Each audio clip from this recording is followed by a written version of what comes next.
Stocks plunged by 98%, and Rothschild was then able to buy up the entire British economy for pennies on the pound.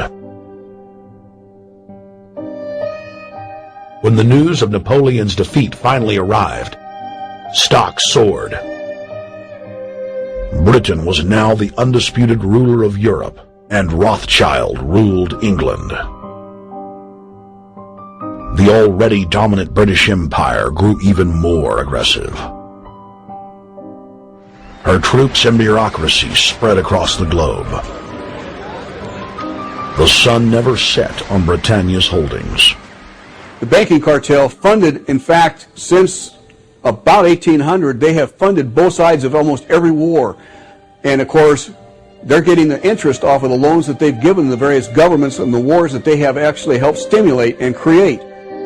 By 1900, Germany was a rising force and a leader of the Industrial Revolution.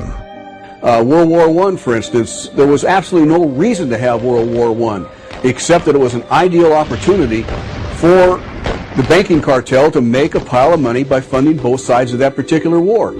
On June 28, 1914, the heir to the Austrian-Hungarian throne, Archduke Franz Ferdinand, was assassinated while traveling in a motorcade.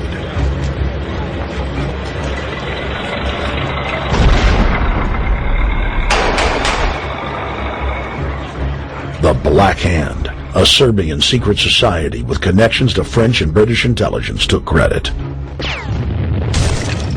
World War I had begun.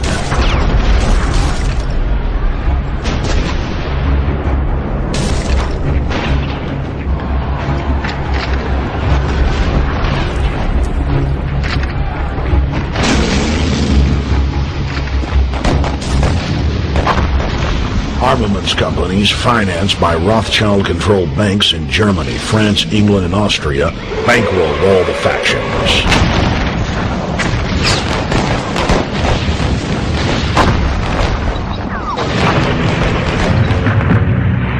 At least 20 million were killed in the war.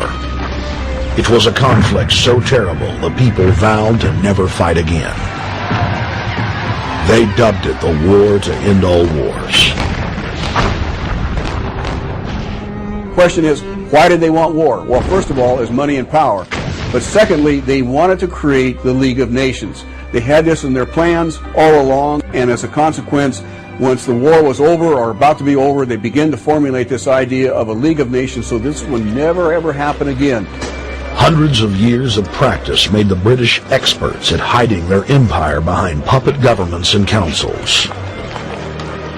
In the name of stopping all future conflicts, they proposed that countries would join a League of Nations. Their true intention was for the League to serve as a framework for world government. President Woodrow